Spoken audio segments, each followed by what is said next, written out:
กันได้เงินกันได้คำมึงลงวังนี่คนไหนจะได้มานี่นี่เก็บยังเก็บแม่พอยังไงพอลงได้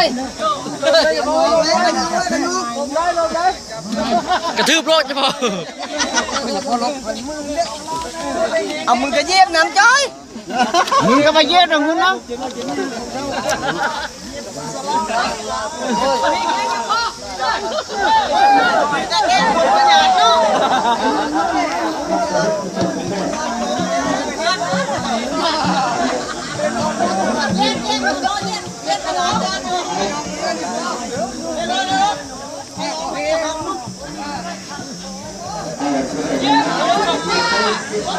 เ